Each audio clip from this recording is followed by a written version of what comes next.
Formula ఈ కేసులో అంటే కార్ల కేసులో కేసీఆర్ కుచ్చు బిగిస్తుంది అనేది న్యూస్ వస్తుంది సార్. అంటే గవర్నర్ కూడా అరెస్ట్ చేయొచ్చు అనేది ఆయన ఆదేశం ఇచ్చినట్టుగా, అలాగే ఏసీబీ కూడా సీరియస్ గా తీసుకుంది ఈ కేసుని అనేది విషయం తెలుస్తుంది. అసలు నిజంగానే ఆయనకి ఉచ్చు బిగిసే అవకాశాలు ఉన్నాయా సార్ ఈ కేసులో? ఫార్ములా ఈ రేస్ కేసు అనేది నిజానికి ఫార్ములా ఈ అనేది దేశవ్యాప్తంగా ఏదో ఒక రకంగా ఇట్లాంటివి జరుగుతుంటాయి. అయితే ఫార్ములా ఈ అంటే ఏంటంటే మా ఎలక్ట్రికల్ వెహికల్స్ అన్నమాట. ఇది దేశంలోనే మొదటిసారిగా కేటీఆర్ ఏర్పాటు చేశాడు. మామూలుగా ఫార్ములా 1 అంటారు దీన్ని. ఫార్ములా 1 కార్ల రేస్ అనేది వెరీ పాపులర్ వరల్డ్ వైడ్గా. అయితే ఇక్కడ ఏంటంటే అవి ఏమో రెగ్యులర్ ఫ్యూయల్తో నడుస్తాయి, ఇక్కడేమో దాని ఏమంటారు క్రిస్టల్ ఫ్యూయల్ అవి ఏమంటారు. ఇక్కడ ఏంటంటే ఎలక్ట్రికల్ వెహికల్స్ని వాడి రేస్లో పాల్గొంటాం.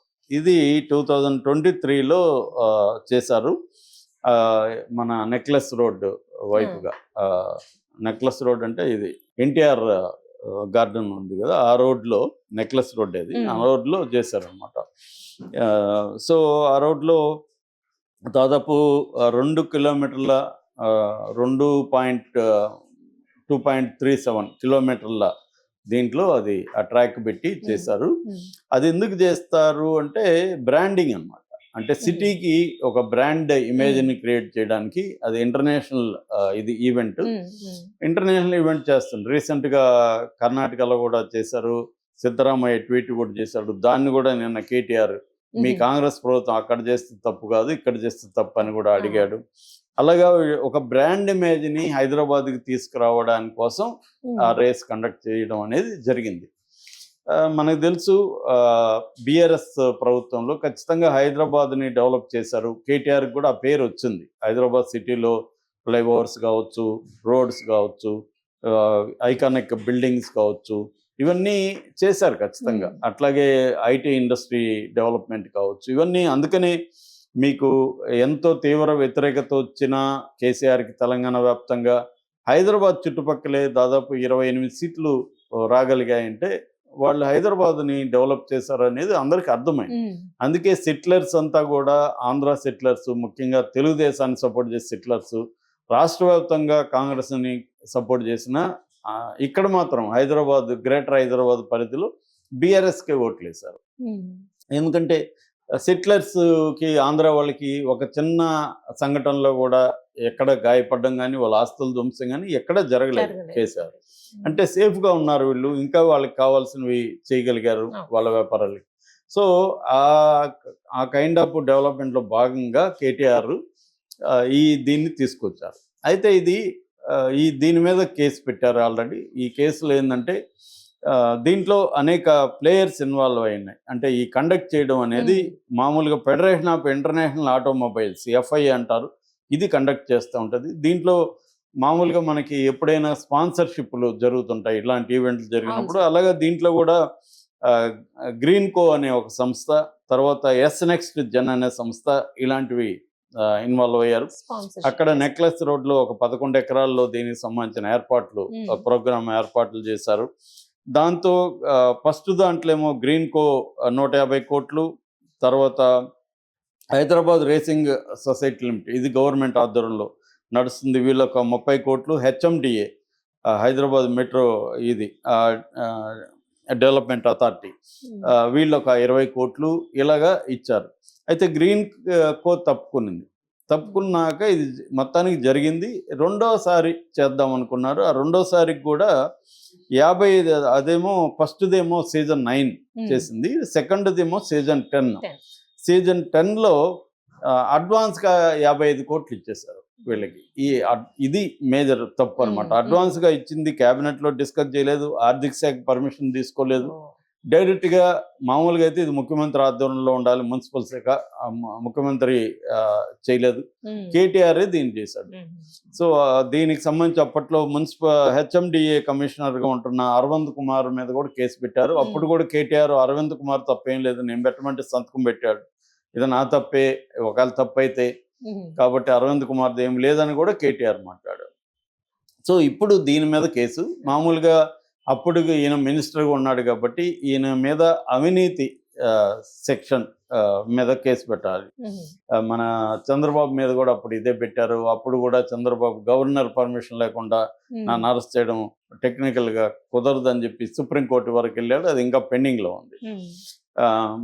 మామూలుగా ఏంటంటే యాంటీ కరప్షన్ యాక్ట్ అన్నమాట. సో పీసీ యాక్ట్ అంటారు. So prevention of corruption act PC act అంటే ఆ పీసీ యాక్ట్ కింద మంత్రుల మీద కేసులు పెట్టాలన్నా, ముఖ్యమంత్రి మీద కేసు పెట్టాలన్నా గవర్నరు ప్రయర్ పర్మిషన్ ఉండాలనేది 17A అనే ఒక అమెండ్మెంట్, ఆ సెక్షన్కి సంబంధించిన అమెండ్మెంట్ ఒకటి జరిగింది.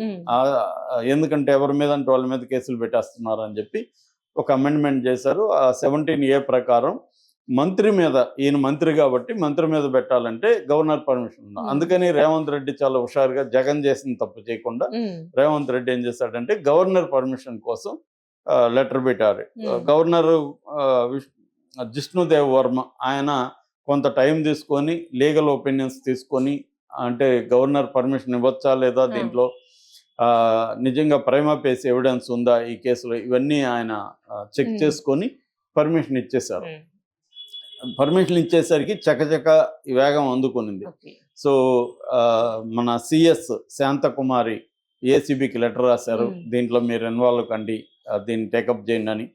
అట్లాగే క్యాబినెట్లో దీన్ని చర్చించారు, క్యాబినెట్ కూడా ఓకే చేసింది. అంటే ఒక మెథడ్ ప్రకారం రేవంత్ రెడ్డి ప్రభుత్వం జాగ్రత్తగా వెళ్తుంది. అంటే ఒక కేసుని ఎలా బిల్డప్ చేయాలి అనేది గత అనుభవాలు, చంద్రబాబు అనుభవం ఇవన్నీ చూసుకొని ఎక్కడా దొరకకుండా రేవంత్ రెడ్డి ప్రభుత్వం తొందరపడట్లేదు.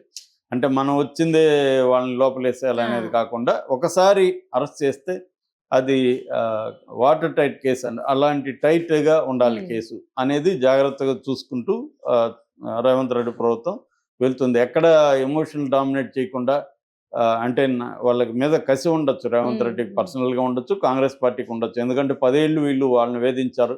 పర్సనల్గా రేవంత్ రెడ్డిని ఇంట్లో బెడ్రూమ్లో ఉంటే లాక్కుపోయారు. చివరి కూతురు పెళ్లికి కూడా ఆయన ఏదో నేరస్తులాగా జైలు నుంచి తీసుకురావాలన్న పరిస్థితి ఏర్పడింది. సో అర్ధరాత్రి అరెస్టులు ఇవన్నీ జరిగాయి. రేవంత్ రెడ్డికి అనేక విధాలుగా వేధించారు. మీడియా చేత రేవంత్ రెడ్డికి యాంటీగా రేవంత్ రెడ్డి దొంగ, కబ్జాకారుడు అన్నట్టుగా ప్రచారం చేశారు. ఇవన్నీ రేవంత్ రెడ్డిని పర్సనల్గా వేధించారు, కాంగ్రెస్ పార్టీని వేధించారు, వేరే ప్రతిపక్షాలను వేధించారు. కేసీఆర్ ప్రభుత్వాన్ని విమర్శించే గొంతుల మీదంతా కూడా నిర్బంధాన్ని ప్రయోగించింది కేసీఆర్ ప్రభుత్వం. చివరికి అరగోపల్ లాంటి వాళ్ళ మీద కూడా ఊపా కేసు, అన్లాఫుల్ యాక్టివిటీస్ కేసు, అంటే ఒక రకమైన టెర్రరిస్ట్ లాంటి కేసు అన్నమాట, అట్లాంటి కేసులు కూడా పెట్టింది. సో అయితే ఇక్కడ ఏంటంటే రేవంత్ రెడ్డి ప్రభుత్వం ఏదో రివెంజ్ మోడ్ అని త్వరగా కాకుండా ఒక ఆర్గనైజ్డ్గా తీసుకుంటూ వెళ్తుంది. అందుకనే కేసీఆర్కి కూడా అరెస్టులు కాకుండా కమిషన్లు వేయడం, విద్యుత్ సంబంధించిన ఎలక్ట్రిసిటీ పర్చేజింగ్ మీద కమిషన్ వేసింది, వాటర్ ఇరిగేషన్ ప్రాజెక్టులకు సంబంధించి కాళేశ్వరం లాంటి వాటి మీద కమిషన్లు వేసింది. అంటే కమిషన్లు వేసి పక్కాగా కమిషన్ రిపోర్ట్ బేస్ చేసుకొని కమిషన్లో తేలింది కాబట్టి మేము అరెస్ట్ చేస్తున్నాం అనే ఒక ఎక్కడ రివెంజ్ అనేది కాకుండా ఒక పద్ధతిగా ప్రజా ధనాన్ని దుర్వినియోగం చేశారు అని ప్రూవ్ చేసి ఆ తర్వాత కోర్టుకి వెళ్ళడం అన్న ఒక మెథడ్ రేవంత్ రెడ్డి చాలా కన్స్ట్రక్టివ్గా జాగ్రత్తగా తీసుకెళ్తున్నట్టుగా కనబడుతుంది.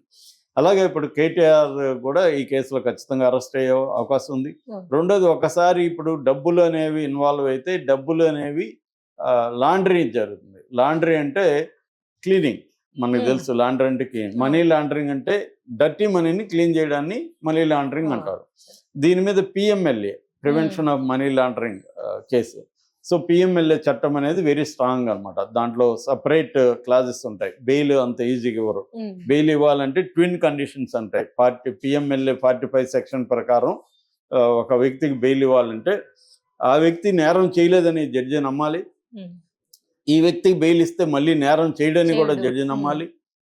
అట్లాగే మామూలుగా బెయిల్ దాంట్లో 15 మినిట్స్ కంటే ఎక్కువ టైము ఆర్గ్యుమెంట్స్కి ఇవ్వద్దని సుప్రీంకోర్టు అనేకసార్లు చెప్పింది.